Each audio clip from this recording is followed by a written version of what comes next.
Welcome to the Old Mac Gang podcast, or OMG for short.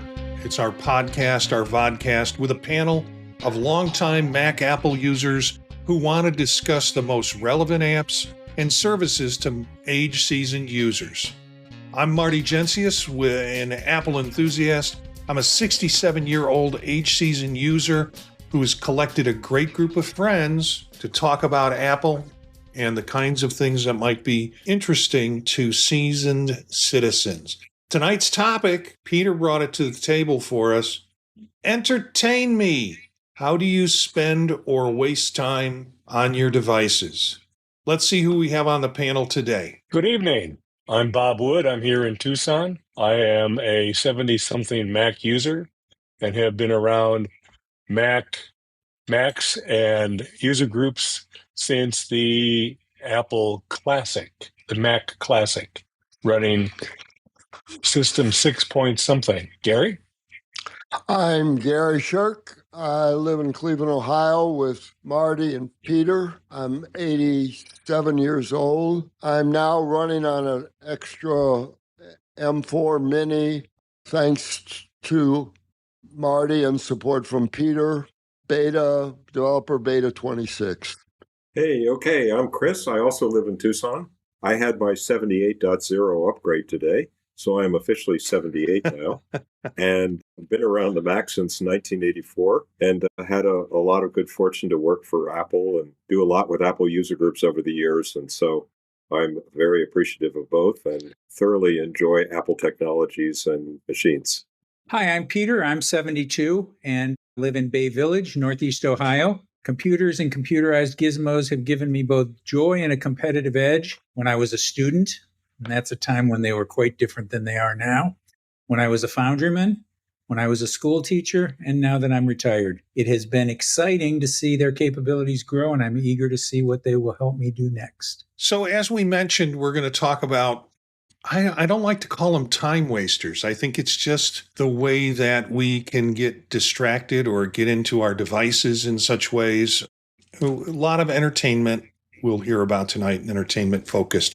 We have lots of links, and so be prepared for that. The links will be available in the show notes, and you'll be able to find them either on the YouTube version under the show notes or on any podcast version under the show notes. So some of these links sound appealing.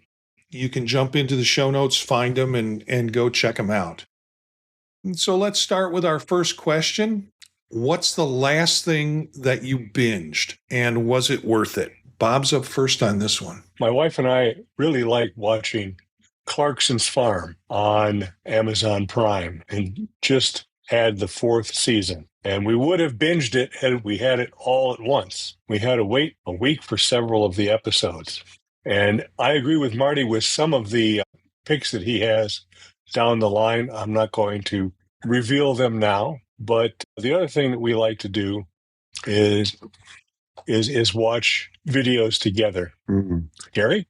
So, Bob, can you explain Clarkson's Farm? Because that's a new one to me. Yeah. Okay. It stars Jeremy Clarkson. He is a semi-retired TV personality. He was part of the Grand Tour, which is an automotive show that is mostly comedy. And with his money, he bought a farm outside of Oxford, England. And during the run-up to COVID, he had his farm manager retired, and he thought about it. He knows nothing about farming, but he likes stuff with motors. And so he figured, well, why don't I run the farm? How hard could it be? The first thing he did is he went out and bought a tractor. He ended up with a huge Lamborghini tractor that didn't even fit in his barn. And it just kind of goes on from there. Like, he had to mow some of his fields, and he decided, well, I'll just get some sheep, and the sheep will mow the fields for me. If you haven't watched it, it's on Amazon Prime, and I recommend it to everybody who likes a laugh. That's interesting, and I'm grateful too, Bob, that you mentioned it, because I never heard of it and was going to ask the same question, and we'll check it out.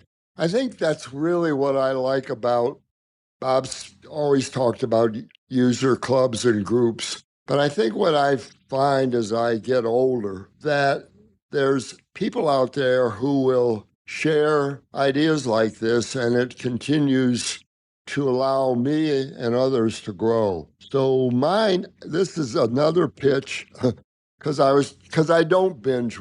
I do not. I tried. I have Amazon Prime and Apple TV also plus, and I've tried.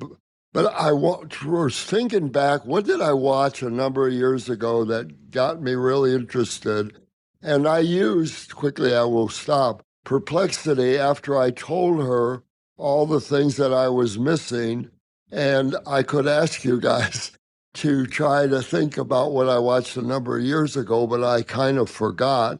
But the program was House of Cards.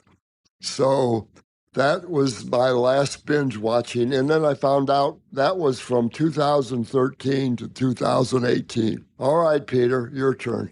Okay, well, I know that binging evokes the idea of episodic or serialized television, but I binge books, and I've been binging books as long as I can remember, I guess first or second grade. And the only difference is now I binge them on devices. So I'll be both reading with my eyes or listening with my ears to books. And the reason I do both is because I can't stand to stop. So when I'm in my car or when I'm on a walk, I'm listening.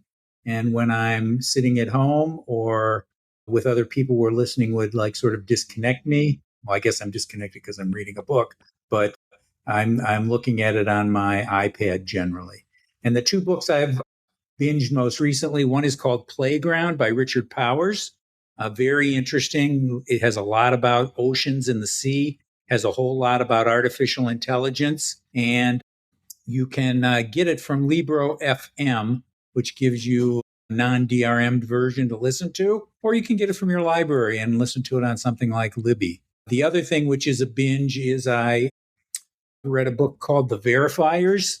Again, it's very current. It's about dating online, and it's a detective book. So verifying, is this person who they say they are?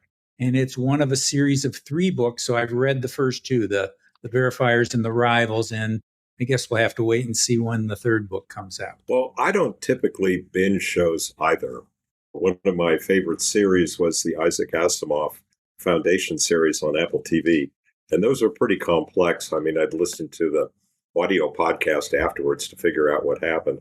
And I enjoyed Shogun on Hulu. That was a wonderful series.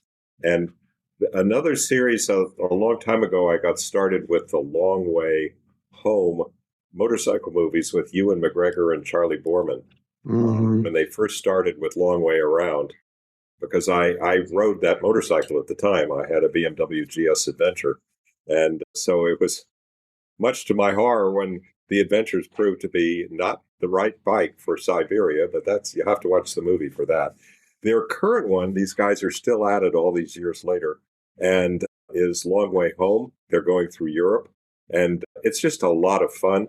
The photography in the more recent ones has just been amazing. They added drone footage, and if you haven't seen Long Way Up, which is the one from Tierra del Fuego, Ushuaia, up to LA, it's fantastic. And they go through Patagonia, and the scenery is just spectacular, amazing cinematography, given it was 2 guys on a motorcycle following them that were doing all the photography.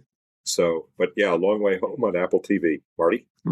Yeah, I am going to suggest a couple of things. I don't get to binge very often, and something has to really capture me to go on to the next episode right away. And there have been 2 shows, they've just come out, so I don't even have a full season. I'm up to the point now where I have to wait for the new episode every Friday because they come out every Friday. And I think the first one that I took a look at was Murderbot. And I'm going to play a little bit of the trailer, and hopefully Apple won't sue me. And I'm not sure if you can hear this. Can you hear this, guys? We're not Okay, so you can't hear the audio with it. The audio's not passing through on it. It's an interesting show. It is essentially the story of a robot that has organic kinds of capabilities with it. And with its organic capabilities, it also has the potential for human capabilities. And they have a lot of free time standing around. And what this robot has done is taken and hacked its own system so it's not subservient anymore. It has essentially free will. The problem is, if people really know that, it could be a real problem for the robot. They'll disintegrate it and get rid of it because they don't want robots running around with free will. And it is pretty cool in the sense that the story is really good, actually. And Peter has, of course, read the book. I probably should read the book or listen to the audiobook. But again, it's the opportunity to have free time to do that, whereas the show is a condensed version. There's some satire in it in terms of it. The robot gets really fascinated with what would be soap opera type science stories. So he's spending a lot of time watching that. There is a cynicism to the whole thing because the robot is talking about kind of how stupid humans are. And so there's some good humor in the process of it. The show is 25 minutes long. Each episode is 25 minutes long, perfect for me. It means I can squeeze one in, or, if you start out, you can binge all of them in a short period of time. And the next question is, when you're on your iPhone, iPad, or Mac, what makes time vanish without you noticing? For me, it's probably YouTube. I can have YouTube going on one monitor while I'm trying to do something else on the other, and maybe doing it a little bit. One of my kind of things that I'm following, or the things that I aspirational, is I watch several different YouTube channels. A few of them are from England, where people are running up and down the canals and living on what they call narrow boats. There's a large network of canals in England that were needed they were needed to enable the Industrial Revolution, because they were the superhighways of the day starting in the late 1700s. Now they're really all used for pleasure, and people have these boats that are about 7 feet wide and 10 to 70 feet long, and they live aboard them and they move around England and the other Wales and Scotland, and it just seems so idyllic. I'd love to do that. I'm not sure if at my age I would be able to drive a boat, which I've never really done, pull it over, tie it up, open a lock, get the boat in there, close the lock, raise the level of the water in the lock, open the next other doors, and drive out. But it sure seems to be a wonderful way to live. And I'd love to do it, but I don't think it's ever going to happen. Okay. Peter. Sure. I'm going to talk about playing games, but it's not the traditional reaction Twitch kind of games that people get really into. I like move-based games. So these are ones where you can take your time and really think about a move. And so one that I like and I put in the show notes is called Rook's Move.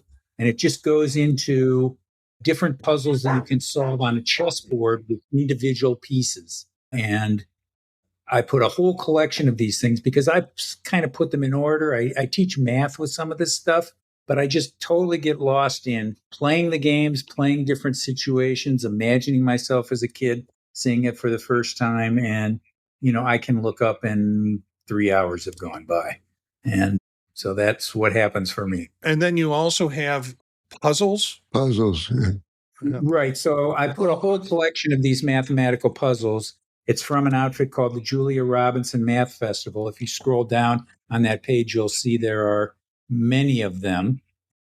And you can click on any one of them. You'll get the directions on how to play it, as well as some questions to ask yourself as you are playing it. And you'll not only get the satisfaction of solving a puzzle, but you will learn what it's like to be a research mathematician.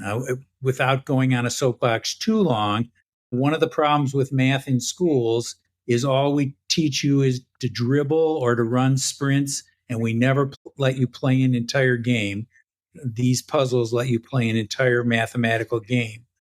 I mean, you may play it well, you may play it terribly, but I think it'll be fun in either case. Gary. Yeah.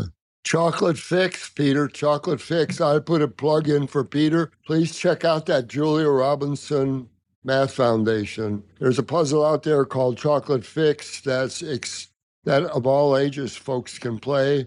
And from Peter, I found out about it, and I've shared it with a number of parents with young children. Well, that's a. But what I end up doing mostly, I think, is I do watch some YouTube videos. I'm hooked on a few channels that interest me.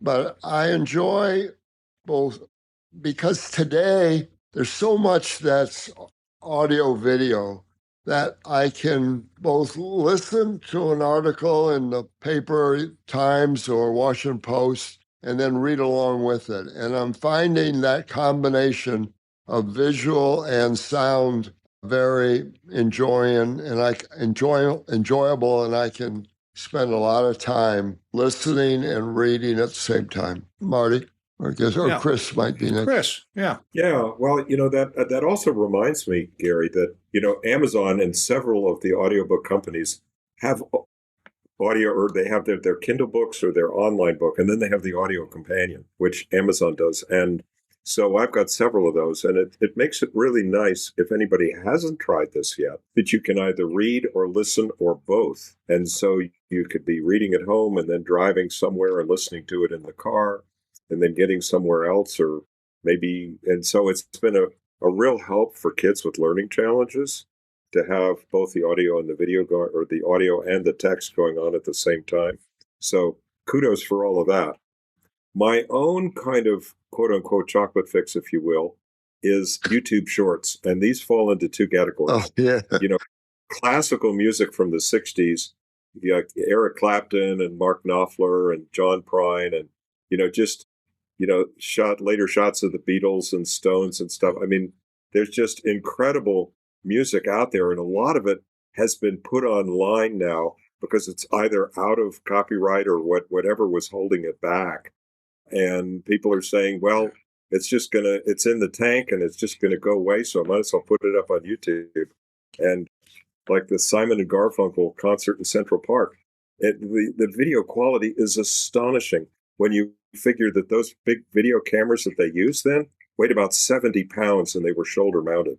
So go figure, right? And the video quality is just incredible. The other thing, the guilty pleasure on this is soccer. And, watching Leo Messi kick these amazing shots and stuff like that. I'm really a sucker for soccer shorts. And there is also a deal where Apple TV Plus has the Major League Soccer, MLS, franchise, right? Or they've got the subscription rights to it, whatever you call it. But on Sundays, they have 2 free games. And depending upon where you are in the country, there'll be different teams. And when I remember and I tune in, I've actually been kind of amazed at the quality of the soccer. And if you do have any fluency in Spanish, I would recommend that you watch the Spanish feed as well, because it's totally different, and they refer to players as the Uruguayan or the Chilean or the Brazilian, because of course they all know them really well in the Spanish feed. And so it's kind of fun to watch the games in both English and Spanish and see how the two cultures are approaching the sport. So those would be mine. Well, I think many of you are familiar with my favorite waste of time. And the question was whether you're on your phone, iPad, or Mac, what makes time vanish without you noticing? Well, you know what it is? For me, it's Reddit. And it is a free service you can get. You have to create an account, or you don't. But if you create an account, you can customize it, and you can get and sign up and join certain subreddits, which are topics. So there are things like No Stupid Questions, Minecraft, there's a fitness thread. These are just the popular communities, but there are more communities, World of Warcraft. It's not all gaming, though. Just all sorts of interesting. There's one on Singapore. There's learning Python if you want to learn how to program. So there are these subreddits, and they kind of scroll through them. So as you join certain of these subreddits, this is one on law that we're showing right now, I could join it, and then I would get that thread whenever it came up. So when you first sign up, you want to look for some threads that you want to see and what you want to do. And then with that, you want to save those communities, and you go back to your own account to see these communities play out. There is different kinds of feeds, like there is a home feed, which is basically everything you've put in. There's a popular feed. There is also a news feed, which picks up news stories. And so it's also a source. Some of this is good and some of it's bad. I got to tell you, it's a lot better than some of the sketchy news feeds that we get on like Facebook and other social media. It does a pretty good job of managing itself without too much controversy or too much trouble. So Reddit is kind of my go-to wasting time. Yeah, Chris. Yeah, the two subreddits that I enjoy immensely are macOS Beta and iOS Beta. And if you're running Apple betas on any of your machines, these are the places to go. Because if you put in a question, you might get an answer. And we don't question the source, but a lot of times these answers work.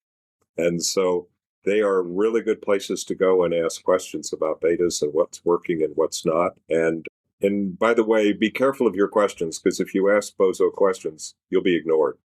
But it just works that way because of the crowd that inhabits that space. And I won't say more. Yeah. There's some well-placed engineers. Well-placed engineers may be answering your questions. Yeah. I follow, of course, Vision Pro. So I follow that as a subreddit because I do a podcast on it. And frankly, I get a lot of news and a lot of new ideas and a lot of new apps by following those subreddits for what it is. Okay, next question. What's your guilty pleasure app? Be honest, we won't judge. And we start with Peter on this one. Okay, so I know it's a guilty pleasure, and the app would be video watching app, so it could be one of several apps. But I know it's guilty because I will only watch these programs if no one is around or if I can shield my screen and wear earbuds. The first series that I'm watching now, I've just finished the first season, and I'm starting the second season of Twin Peaks. And I got to tell you, I thought it was the greatest thing since sliced eggs back when it first was on. And it is really kind of a dreadfully made show, but I can't get away from it. So I'm watching it. I'm going to watch the whole thing. And I'm also going through again, maybe I'm trying to live in the past. I'm a couple seasons into The Man from U.N.C.L.E. So I'm about halfway through that. And I loved it when I was a kid. It's not that well done. It's really kind of cheesy, but I find it totally enjoyable. And I would be totally embarrassed if somebody was standing behind me and watched 15 minutes. So, Peter, are you a Napoleon Solo or are you a Ilya Kuryakin? I thought I was a Napoleon Solo guy, but I would say I'm for Ilya. I'm totally an Ilya Kuryakin. I think so, too. All right. Maybe now that I'm in the old Mac gang, I should be Mr. Waverly. Let's go ahead and go to Bob. Well, for myself and my wife, we like watching TV together, family time for us in the evenings. And we watch a lot of Amazon Prime, some Apple TV Plus, and one of the things we really like are English mystery shows that can be found on Acorn or BritBox. Those are two British streaming services that we subscribe to. And don't tell anybody, but they really haven't come out with, let's put ads on this stuff, even though you're paying for it. And so it's to the point where if we plan to go out to eat, we want to do it early because we want to get back in time to watch a couple of shows before the end of the evening. Somebody likes that. But I think Gary sounds like he's complete over that one. Well, the other people I know, too, that watch stuff on a regular basis, but I don't do that. Actually, I really don't. When you use the word guilty pleasure app, I don't really. Honest, Marty, I don't feel guilty about anything. I really listen a lot to Apple Music. I get hooked on an artist, and I find some of it though on YouTube, as Bob mentioned. But then I just get immersed in the music, and that is one of my pleasures. I'm thinking as we're talking tonight, Marty and Guy, that there's so much. If we call ourselves age seasoned Mac users, which there is so much looking back that's available to us right now, here where we live. I mean, we could use 20 extra time. We could get like in soccer, Chris, we need extra time. That there's so much pleasure really available to us to enjoy. Okay, so who's my way next? of Chris is next. yeah, my way of smelling the roses. I was fortunate enough to be exposed to languages when I was a kid. I studied French and started in the first grade. That lasted till fourth grade, and then my mom and I moved out to the West Coast, and that stopped until I got to seventh grade. And recently, I got into Duolingo, and I had been taking Spanish in adult ed, and then I started losing my hearing, so that was sort of a problem. And I just thought Duolingo was a lot of fun, and I used it with my Spanish. And then I learned Russian in the service, so I went back and beefed up my Russian for a while. And then I decided to take a look at French because that was the language I was really exposed to first. And I've just been having a ball. I mean, I say some people do crosswords. I do languages. What can I say? But I spend on average about an hour a day. And this July 4th, I will be my 4-year anniversary. And I think my streak is about 1,445 days at this point. And I just really enjoy it. I don't know. I can say more, but maybe that's enough for now. Yeah, I don't know if this is the case with Duolingo. I think I've signed up for it once or twice, maybe, for a subscription. But I do know this happens with Babbel. Babbel will give like lifetime subscriptions. And it's usually $350, and then they'll cut it down to $180. I bought it one time at $180, figuring someday I'll get around to learning languages. And, if you are processing it that much, I mean, I would be spending time on Babbel learning Turkish if I had the time to do it. But if there are languages or go back and learn German, because I've taken so much German that in my youth and in my school, that actually when Apple came out with the Translate on the new OS 26, where it can do translate, I started speaking German to see if it would translate it properly back to English. And so I still had it. I still had little bits of it. And so I've always thought maybe going back and relearning a language that I'm comfortable with, or learning a new language that could be a little more challenging. So if you're interested, Duolingo is great. Babbel is another one where you might look to see if they have deals that come up with it. Two different kind of processes for learning languages. My guilty pleasure is TCM, Turner Classic Movies. And I call it a guilty pleasure because if you have access to that channel, it's just 24/7 old movies. And I like to have things going in the background and when I'm working. So I keep one of my screens generally running with Turner Classic Movies. And, if it is a Cary Grant day, I'm in heaven because it's all day Cary Grant. And he has just got a persona that's amazing. And so you get certain days that are sometimes dedicated to certain artists or directors. So if there's a Hitchcock day, I'm in heaven too. And that will distract me. And it's my guilty pleasure. But I don't have music playing in the background when I'm working. I can't have anything that I have to pay too much attention to, but I like to have something other than silence going on. And for me, the guilty pleasure is Turner Classic Movies. All right. So those are our guilty pleasures. Again, all of these will be linked in the show notes, so you can get to the show notes, either the video portion of the program or on the audio portion through your podcast server. You can find the links to some of these. But we're into a quick tip.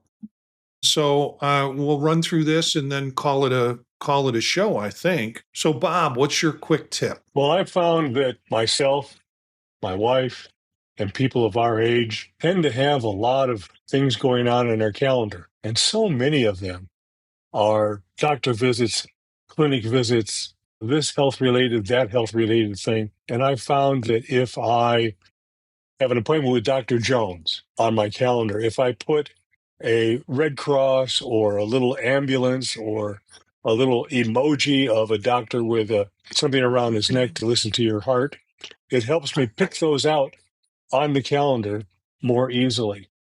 And I think that it could help you too. For example, I have a dentist appointment on Monday. And so it says Madeira Dental, and before it, there's an emoji of a tooth. Cool. Peter. Yeah, if you're a person who, like a lot of people, get on Zoom meetings or Teams or whatever meetings, conferencing you do, and you think you don't look as gorgeous or as handsome as you do in real life, my suggestion is to use your iPhone as your webcam. You can mount your iPhone to a tripod and you can adjust the angle a little easier. The cameras are so much better than cameras in laptops or in monitors that you're bound to look a lot better and you're bound to have a lot more possibilities for adjusting your camera. I linked a video from MacMost that goes into doing it. You need to have an operating system that's like within the last couple years, and you need to have a hardware that's within the last 4 or 5 years. And even if you have older stuff than that, you probably can figure a way to hook it up with a wire and still make it work with most software like Zoom or Teams or something like that. So that would be my suggestion. You can also change the camera and make it a roving camera around your room, or mount it on a tripod above your desk and have it be a desk cam. So it gives you a lot of flexibility. Gary. Well, too, Peter, you can use it to take it out on a Zoom or show people exactly what's going on, and you're not locked into that camera that's on your computer or on your desk. My tip, I almost used it today, is this new feature that's in 26 called Hold for Hold a phone assist. call. Yeah. Hold assist. And it says, though, I almost used it in the sense today. I made a call because I wanted to find some information. I talked to the receptionist, and she told me that it's okay if I put you on hold for a while. Put you on hold till I check to see if this person's in her office. I said, okay. And it came up on my phone, but I didn't tap the button to try it. I want to try it with somebody, and then test it before I use it where I really don't want to lose the phone call. So that's my tip. Hold Chris? assist. Yeah, I've also been using the continuity camera for almost all of our episodes, and there are little brackets that you can get on Amazon that'll hold your camera in place, and you can either connect the wire or not. It is truly a wonderful thing, and it will be much better than your webcam, unless your webcam is like a big camera like an SLR or mirrorless camera or something, which people were using for a while. So I'm big on that. But my tip for tonight, actually, and I tripped over this completely by accident in the iOS App Store the other day. I was looking for a third-party camera, and I tripped over this thing of Adobe's called Project Indigo. For those of us who've used Lightroom Mobile on the iPhone, it has a camera, but this camera's been pretty wimpy. It's just very basic and exactly what you'd expect, nothing fancy. And so I've wondered, okay, Adobe, you've got all these great engineers. Why don't you come up with a really cool camera? Well, apparently they have. And you be prepared for lengthy readmes. There are 2 ways to approach this camera. You can either just run it on auto, and I think you'll be very pleased with the results. I've run it by several people, and everybody's gotten back to me and said, wow, that's a really cool camera. Or you can dig into the technical parts of it And be prepared. There's some very long readmes in terms of what they're doing. But to make a long story short, what if Adobe got their engineers together who really cared about cameras and photography and made a new ground up camera using technologies from 2025? And you might be surprised. I mean, it's not the perfect camera for everybody. It takes a little while as the pictures develop, but the results are really quite interesting. And I think we will ultimately see a lot of this computational photography coming back into some of the mirrorless cameras. Several of the manufacturers are really already doing that. So, but Project Indigo, it's in the iPhone App Store, and it's free. That's even better. My tip is a brief one because I always forget which button I'm supposed to push when I need to restart my phone. And if your phone locks up, you want to do a restart on your phone. And we'll have a link to this, but it's a combination of your volume up button, then your volume down button. At the same time, you're pressing and holding your side button.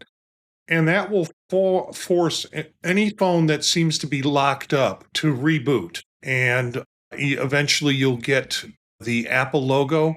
And when you get the Apple logo, you can release the side button and it'll restart after these steps. So, the thing is, when you're in a position where you need to restart your phone, what are you going to do? Look it up on your phone? So it's always been a problem. And I wind up kind of just trying it and trying it and trying it until something works. And it's some combination that I wasn't paying attention to. Well, this tells you what it is. And if you have a better memory than mine, it gives you an opportunity to remember these steps. And because when your phone locks up and you need to restart it, it's always good to do that. And always look at how many things you have running in the background on the phone too, because that will also cause things to lock up for you. So simple, but we'll have a link to that in the show notes for you to take a look at as a good memory. Anything else for tonight? Yeah, Chris. Marty, I think the control strip, I can't check this because my phone is the camera right now. But if you bring up the control center on your iPhone, I think in the very upper right corner, there's a very small power button. And you can tap there and it'll take you to the same place. Okay. Maybe you can verify that, Peter? Maybe not now. Yeah, well, I'm pretty sure it's there. It's very small and most of us miss it, but it's in the upper right corner of the top screen in the control center. And so that could be a quick way. Now, assuming your phone isn't locked up and you can't get there, if that's the case, obviously, then you've got to go through the 3-button sequence.